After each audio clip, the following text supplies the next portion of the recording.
Ladies and gentlemen, from a catacomb buried deep beneath the streets of the New World Order, this is the Remnant Underground. And now, here's your host, Michael J. Matt. Hello again, ladies and gentlemen. Michael Matt for Remnant TV. Well, they've done it again. Over there in the Eternal City, after Archbishop Carlo Viganò's explosive expose of corruption, abuse, homosexuality, and criminal cover-up, reaching all the way up the chain of command to the Pope himself, Team Bergoglio has finally decided they're going to dignify the charges by responding, sort of, kind of. They're going to convene a meeting, anyway, with the presidents of the bishops' conferences of the world on the theme of protection of minors. And when are they going to do this? February of 2019. That's right, next year. Once again, you just can't make this stuff up. They can't keep their own priests and bishops now on enough of a leash that they won't attack little kids. And the fact that they're doing that, well, of course they're doing that. We're going to have a conference now. But let's wait 5 months before we do it. Are they joking? They're going to wait nearly half a year to address this? I guess Brother Blaze down in Chicago wasn't actually talking through his red hat after all when he said they were too busy. Pope wasn't going to go down a rabbit hole here, right? Of course. We're not going to go down a rabbit hole on this. Because they have a bigger agenda to worry about over in the Vatican, such as flying the Pope over to World Youth Day in Panama, for example, on January 22nd. Oh yeah, make sure he gets there. Panama's amazing. I've been there. I think it's a really awesome experience for people. It's kind of different than some of the other places. An experience of faith in Panama will be different than any other country. It will be very, amazing, just like it was in Poland.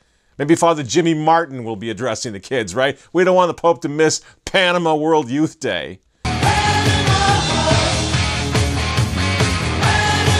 He also has a busy schedule in October because, as you know, there's that little synod for young people. And, of course, the Holy Father has to get busy on the big task, canonizing that revolutionary Pope Paul VI. Because everyone knows there's a hue and cry throughout the whole world to have old Papa Montini made into a saint, to hand him his Halo Award.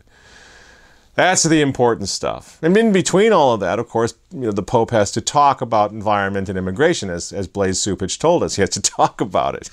He has to talk about it. I mean, this is like some sort of weird passive-aggressive joke. The most earth-shaking scandal to hit the Catholic Church in 50 years, and the Pope can't address it because he needs to talk about stuff. And what about the victims? I thought we cared about the children. I thought we were so compassionate and merciful. What happened to that? I guess not. I guess the victims can wait a little longer.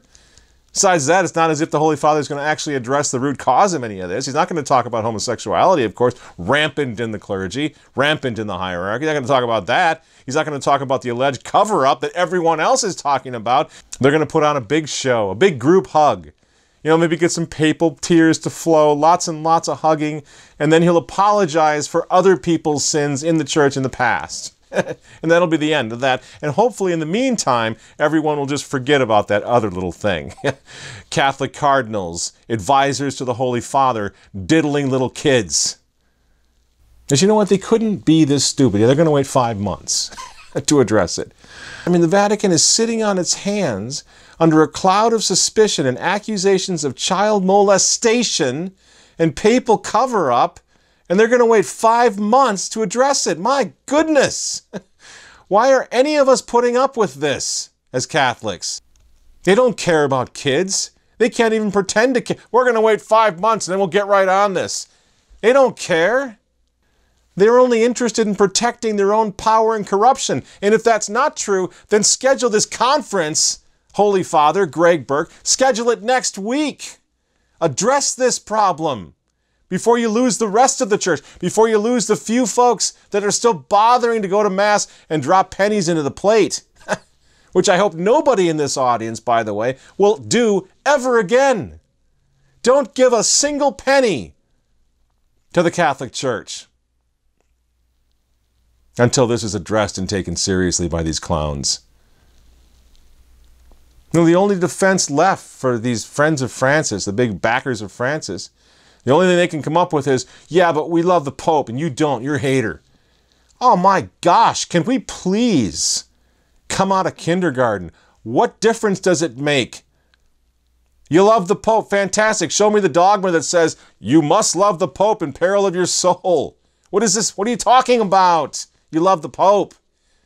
That couldn't possibly be any more irrelevant. One of the most powerful men in the church has indicted key members of the hierarchy as predators against little kids, homosexual activists in the clergy. This is criminal behavior, friends. And the man will not even answer the charges. It's just like he refused to answer the dubia of Cardinal Burke and the dubia cardinals raised against Amoris Laetitia. Can't be bothered to address heresy, can't be bothered to address abuse of kids, can't be bothered to address rampant homosexuality in the clergy and in the hierarchy. I guess there's a pattern here, isn't there? Because ugly things are now emerging. It seems then that only the Pope has the power to punish his cardinals.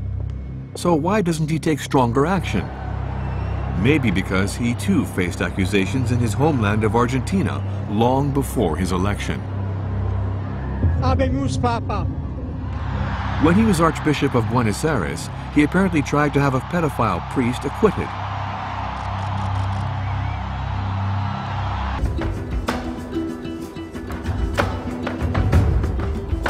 In Buenos Aires, along with God, or rather Diego Maradona, the Pope is a star. His face is everywhere.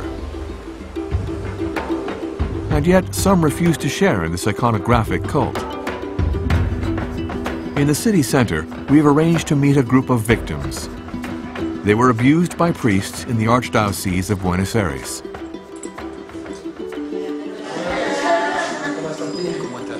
They alerted Pope Francis when he was their Archbishop.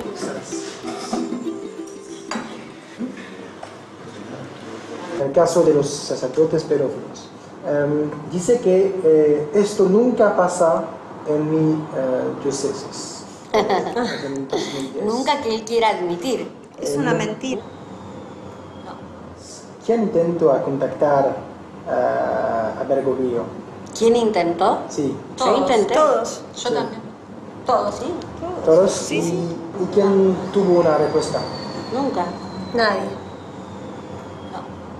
A todos los famosos del mundo, Leonardo DiCaprio también fue a mostrarle el Oscar, a todos les abre las puertas. Pero no, Y a nosotros no nos mandan ni una tarjetita para decir lo No se lo siento hizo. mucho. No espero nada, no le creo nada. Y sufrí mucho la decepción y me dolió mucho que Bergoglio no haga nada. Y todo el mundo a mí me decía que le escriba porque él me iba a contestar. Y sufrí mucho. Y estoy muy decepcionada. Eso. But you love the Pope. Friends, it is time to grow up and face the reality, the harsh reality of what's happening here. And it's a reality that has apocalyptic implications, quite obviously. If the hierarchy, specifically Pope Francis, do not comply with Archbishop Viganò, the Catholic Church will not survive this crisis. Again, she will not survive. Not in her human element, certainly not in every country. Don't you understand? That's what's at stake. That's what's going on. This is not about the popularity of Pope Francis. This is about the future of the Church. What we're looking at right now is the work of scheming, plotting enemies inside the gates, attempting to completely discredit the Catholic Church in the modern world. And we're going to sit here as Catholics and take it? While they're out canonizing the very people who helped institutionalize a cultural cover-up for child-abusing clerics in the Church? While they're out hobnobbing with the pro-aborts and the population controllers and Jeff Sachs and the United Nations fellas, refusing to answer serious, credible charges of abuse of kids, and instead attacking the victims?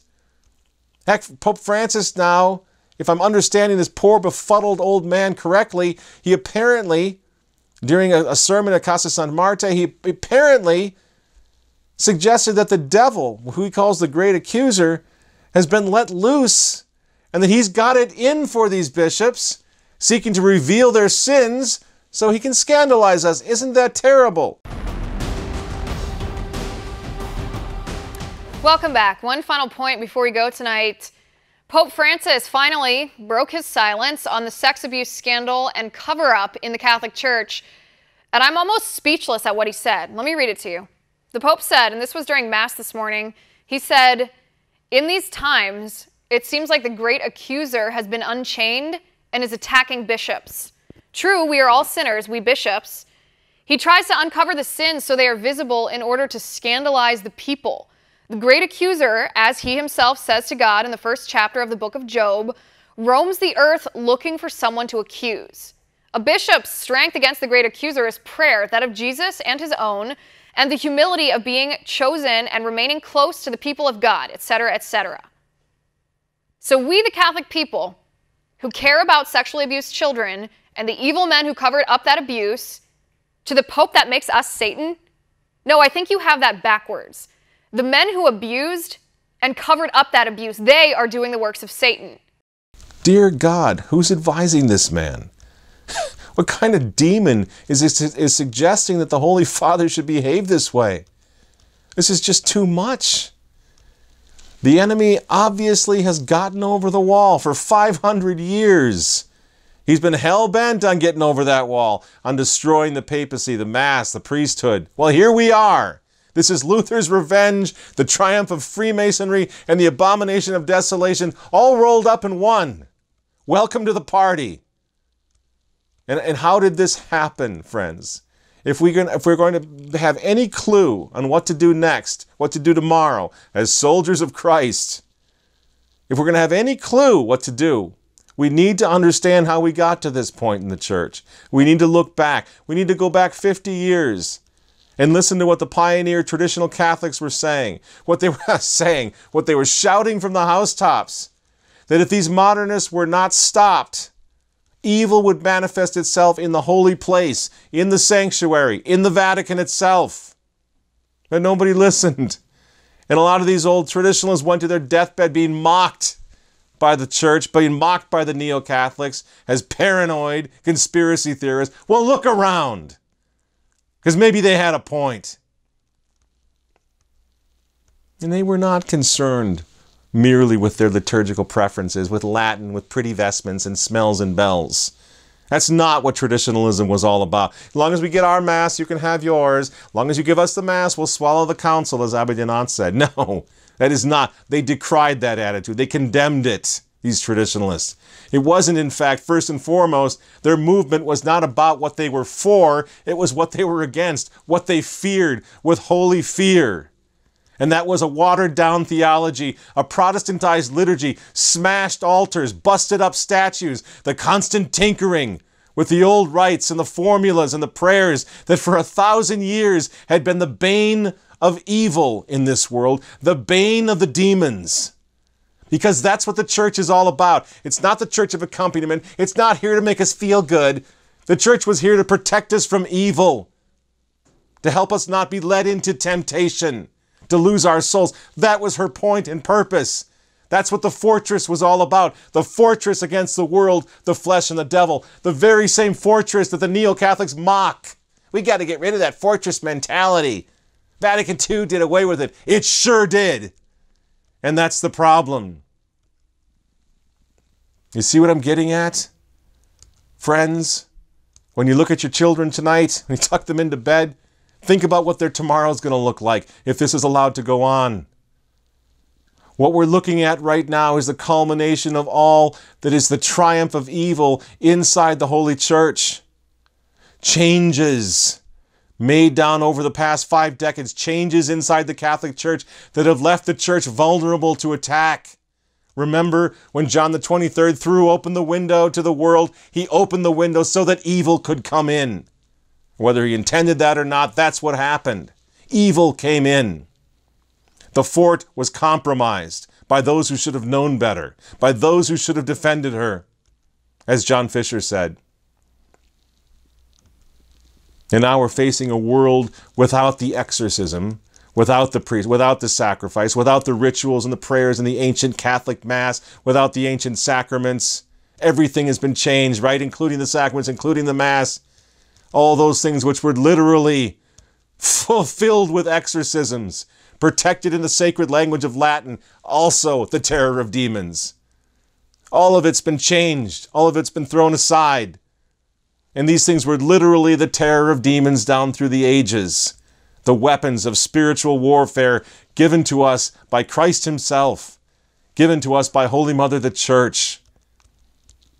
And so the reason the traditionalists resisted the new Mass and the post-conciliar popes was not because they were arrogant and they were more Catholic than the Pope and they knew better than the Church. No, it's because they had done their homework. And they knew from reading Pope Pius X, St. Pius X, the great prophet of the last century.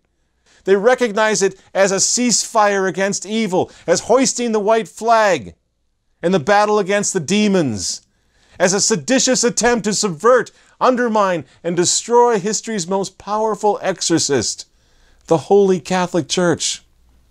Don't you see? This is what it was about. But don't you think that maybe those traditional Catholics might have had a point? Look around you.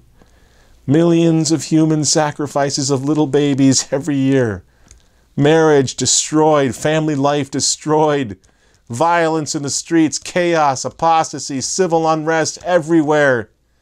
Churches closed, whole orders of nuns disappeared, convents closed, predators in the house of God, child molesters, sodomites in Roman collars, for heaven's sakes. So bad that Our Lady of Fatima saw it coming and she came down and she tried to intervene. She tried to warn us. And what did these same modernists in charge today and their immediate predecessors do? What did they do? They told her to go to hell. Gee, I wonder why we have problems in the church. All we did was tell the Mother of God to go to hell. And we will not comply. These post-Vatican II churchmen brought this death sentence upon themselves. These modernists brought it upon themselves with their anemic theology and their homo-friendly liturgies. They tore out the altar of sacrifice. They wrecked the priesthood. They trivialized the Roman rite. They abolished the Friday abstinence, the Ember Days. They brought in the altar girls. They brought in the communion in the hand. All of which represents their breaking of the covenant with God. The mighty Catholic Church, which civilized the world, which gave us the greatest civilization in history, just 50 years after Vatican II, can now plausibly be portrayed as an organized crime syndicate, crawling with predators and criminals. Well played, Vatican II. And now the state is just this close to outlawing the Catholic Church altogether from our society. And what do you think that's going to look like? Again, think of your children. What's their future going to look like? What is our future in 10 years? Imagine going to church on a Saturday afternoon to go to confession. Only one little problem. There's no little green light on. There's no line of penitence. There's no priest behind the screen. Imagine going to Sunday Mass, but nobody's there except for a guitar strumming Sister Thelma Lou offering some sort of cockamamie communion service. No priest, no consecration, no Mass. Your mother or your father lying on their deathbed somewhere. You call the parish house, but there's no answer. In a few hours, your mother is going to take her last breath without Holy Viaticum, without the last rites, without absolutions, and again, the demons will laugh because they will have triumphed. You see, friends, this is what we face. And we need to restore a certain sense of urgency and stand up and fight back. This is chastisement. When we can't go to Mass, when we can't go to confession, when we can't get the last rites because the priests have all quit, or they're in jail, or they've been banned, as the Freemasons banned them in Mexico a few years ago, or in France a couple hundred years before that, and now Vatican II, whatever you think, whether it was derailed and co-opted, or whether it was designed from the start to do this, Vatican II has joined that revolutionary effort to remove the Mass, to remove the priesthood from society. Because the churches, since Vatican II, are closing. There's a crisis in vocations. There's a crisis now of clerical sexual abuse. It's over. So what are we still defending Vatican II for? Does anybody know? What has this infernal council done for you lately? Can you name it? Can you name the documents? What about it is so great that bishops and cardinals are going to go to their grave defending this disaster? Heaven's name, why defend that which spawned an evil spirit, even by their own admission, that is now this close to destroying both the papacy and the Catholic Church, and long ago trivialized the Mass? That's turning the priesthood into a gay profession so corrupt that no healthy young man will set foot in a seminary a few years from now. And no, I don't blame the media for any of this. We brought it on ourselves. On the other hand, I'm not on the media's, we're not on the same page either. We're not allies with guys like Pennsylvania Attorney General Josh Shapiro, the man behind the bombshell investigation of clergy sexual abuse in the grand jury in Pennsylvania.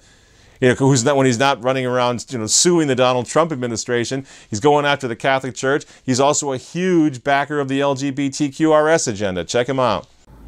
Hey, it's Josh Shapiro. I'm here in the city of brotherly love and sisterly affection, Philadelphia, here at Love Park, and I want to wish you a happy Pride Month. If you go check out this link on our website, you can see a timeline of all the different work we've done for our LGBTQ brothers and sisters here in Philadelphia and all across Pennsylvania. It's an important part of the work we do to protect the rights of all Pennsylvanians, no matter what they look like or where they come from or who they pray to or who they love. So check it out. Let's be very clear about this. We want to restore the traditional Catholic Church. We recognize this crisis. We know it's real. We know it exists. We want to do something about it now, but we want to restore the church. These folks want to bury the church. They want to use this scandal to bury the church forever. Let's not forget that. This is why we can't just join in with the lynch mob. We have to use our Catholic heads and our Catholic sense. We have to get together and strategize and to pray, but then we strategize, and Catholic action, effective Catholic action, is needed. And the only way, I'm absolutely convinced of this, that the only way to save the church in the modern world is for practicing Catholics to start acting, speaking, worshiping, and praying like Catholics again. We need to throw the abusers. We need to expel them, throw them out of the church, expel the apostates, throw them out of the church, and restore what they attempted to destroy, even if it's only in our own homes or in our own parish or in our own chapel. And that is the old faith, the old Mass, the old priesthood. That's what must be done. And the men who have made the biggest difference in standing up and defending the church against evil and against the demons, these men have been traditional Catholics. Even Archbishop Viganò himself seems to be signaling his intentions in that regard. We're working to find out for sure. We're going to look into it and let you know. But I think it's highly significant that back in January, Archbishop Viganò went out of his way to honor one of the very few Catholic colleges in this country that offers the traditional Latin Mass on campus every day. He personally visited Thomas Aquinas College, TAC, out in California, as well as their neighbors, their next-door neighbors, the Norbertine Fathers of St. Michael's Abbey, whose abbot, by the way, I think his name is Father Hugh Barber, he recently appeared at the SSPX, the Society of St. Pius X, Angelus Press Conference in Kansas City. These people have some serious traditional Catholic instincts. And yet, for whatever reason, Archbishop Viganò visited them, toured their campus, offered Mass, preached, and distributed communion on the tongue, of course, to the entire student body. That's a pretty strong signal, and not that long ago. I also think it's very significant that last year Archbishop Viganò spoke at the Rome Life Forum in Rome, organized by our traditional Catholic friends and associates who are allies of the great LifeSite News. And at that time, not only did he attend, but Archbishop Viganò spoke at this conference. Listen to a few of his words. So I was with you in this intense desire, as I have been in my last assignment as Nuncio of the United States. I can say that I found those who are coming, in particular from the Anglo-Saxon, United States, Australia, and Britain, a great desire to be witness of the truth that has been preached by the Church all along the centuries. Of course, I have also been struck by the prayer which unites us yesterday and today to Our Lady. She is our strength. She is the leading mother of the Church. So we trust in Our Lady, who is the real front line fighter against the devil. Thank you.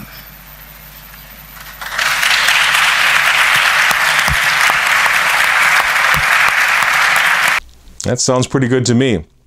And earlier, before that, when the three bishops of Kazakhstan issued their monumental statement of immutable truths about sacramental marriage, taking public issue with Pope Francis's Amoris Laetitia, guess who joined them? Archbishop Carlo Maria Viganò, former apostolic nuncio to the United States, publicly siding with Bishop Athanasius Schneider, the outspoken defender of the Latin Mass and an honored guest of our Catholic Identity Conference in Pittsburgh last year and again this year by video. Those are significant signs. I don't think it's any coincidence at all at this point that Archbishop Viganò's most vociferous, most outspoken defenders in the hierarchy today are cardinals and bishops who've offered the traditional Latin Mass publicly. Some of them offer it privately, exclusively. Many of them have supported the Fraternity of St. Peter. They've done ordinations for the traditional Catholic orders, such as the Institute of Christ the King. At least one of them has been a visitor to the Society of St. Pius X. Friends, something is going on here. The line has been drawn. The sides are forming. There is a schism in the church. On the one side, you have apostates, you have modernists, you have child molesters, you have radical liberals. On the other side, you have a traditional Catholic counter-revolution forming. There's a sea change going on in the church right now. We need to be patient. These bishops are not all the way over yet, of course. But there's been 50 years of diabolical disorientation. And these little signs show, they signify, they signal that there's a flicker of traditional faith left. And that's enough to change the world. That's enough to change history. So yeah, these are the worst of times, no doubt about it. But these are also the best of times, since the silly season of denial of Vatican II is finally over. The springtime of Vatican II has turned into the deepest, darkest, frigid winter. Archbishop Viganò has driven a stake, single-handedly driven a stake through the heart of popolatry. The worship of the Pope, acting like he can do no wrong. He is a saint. As soon as he dies, he gets his Halo Award. That's an absurdity. It took 500 years between Pius V and Pius X for the Church to canonize a Pope. Now we're canonizing them all. Don't you find that just a little suspicious? Don't you think that maybe they're canonizing their post-Vatican II revolution by handing out Halo Awards like that? I really think we need to look at that a little more carefully, don't you? Because the regime of novelty can't get away with this anymore. It's lost its veneer of innocence. Everyone is suspicious of them now. And we're left, as faithful Catholics, we're left with one choice, I think, today, 2018. One choice. Make up your mind. Apostasy or tradition. That's it. This is true for us. And it's true for the few faithful bishops left in the church who are standing with Archbishop Viganò. Thanks be to God that they're doing so. Your Excellencies, it's time to come all the way over. And I don't think it's so far-fetched that some of these bishops will do just that. Remember, even Archbishop Lefebvre was a council father at Vatican II. He signed the documents. Reportedly, he even offered the new Mass for a very brief time before realizing the full extent of the evil coup, the coup d'église inside the church. And then he stood up and changed history by becoming the arch-traditionalist of the period. So this can happen. Archbishop Viganò is doing something similar. He's broken the chains of collegiality. He's stood up. He's making it a prayerful and a spiritual battle. Everything has changed now. And this can happen again, especially now, when it's abundantly obvious to all that Vatican II has been a colossal failure, that the new Mass is on life support, that the Vatican is top to bottom corrupt. And we are left now, in the meantime, what are we supposed to do? It's a question we get a lot at remnantnewspaper.com. What are we supposed to do? It's easy. It's not easy to do, but it's easy to make up your decision what you're going to do. We need to pledge to keep the faith, the old faith, to stay in the church. Not to go off and join the Orthodox and be all dramatic and slam the door. I'm going to go somewhere. Fight for the church and never become what they want us to become. Apostates, non-Catholics, fallen away Catholics, Protestants, anything but the traditional Catholics that our grandfathers and our grandmothers were. And that every saint in history was. Every virgin, martyr, pope, and priest in history was a radical traditionalist, a rad trad, a Latin Mass attending Catholic, a traditionalist. We must go back there. That's where sanity and faith live. That's where salvation can be found again. And if that means leaving our modernist parishes, then so be it. Bishop Schneider has already advised us to do just that. Take up your children and leave. Drive an hour if you have to, but leave. Get away from them. And people say, well, that's not practical. That's not reasonable. That's not doable. We can't do that. We can never go back. We can't set back the time, the hands of the clock. Really? Really, it's that impossible? We can't go back to rad trads such as Padre Pio, such as Maximum Kolbe. We can't do that. We can't be like St. Gianna, that she went to the Latin Mass. St. Maria Goretti, she went to the Latin Mass every day. Moving forward, G.K. Chesterton, traditionalist. Hilaire Belloc, traditionalist. All the Cristeros down through modern times, they were traditionalists. We can't go back to the way it was before all hell broke loose in our church when I was a kid. Wasn't that long ago? I'm getting old, but it wasn't that long ago. Pius X warned the world that these days were coming. And he told the followers of Christ exactly what they were supposed to do in order to survive these days. You remember. Instaurare omnia in Christo. Restore all things in Christ. And that means the old Latin Mass. Meatless Fridays. Wear your scapulars again. Put holy water fonts in your living room at your front door. Invite your priest to come out for the house blessings again. The consecrations to the Immaculate Heart of Mary, to the Sacred Heart of Jesus. The pilgrimages, the first Fridays, the first Saturdays, the family rosary, all of it. We're at war, and this is a spiritual war, and those are the shield and sword that we must have, that Mother Church has given to us for 1,000 years. We need to seize hold of them again. Use them. All those things that frustrate the advance of evil in the modern world and have done so for millennium. That's the challenge. And it's not an unreasonable challenge. I'm convinced the longer this scandal goes on in Rome, the longer it continues, the more the faithful Catholics are going to be done, are going to be fed up. The more they're going to pray, the more they will have the grace to see what's going on. The more willing they will be to rise up to the challenge for the men of Christendom to unite under the flag of Christ the King again, to become Catholic again. It is possible, friends. All that's needed is for us to have the willingness to do it. And with Our Lady of Victory's help, to drive these demons and these criminals out of our church once and for all. I'm Michael Matt from the Remnant Underground, and we'll see you next week.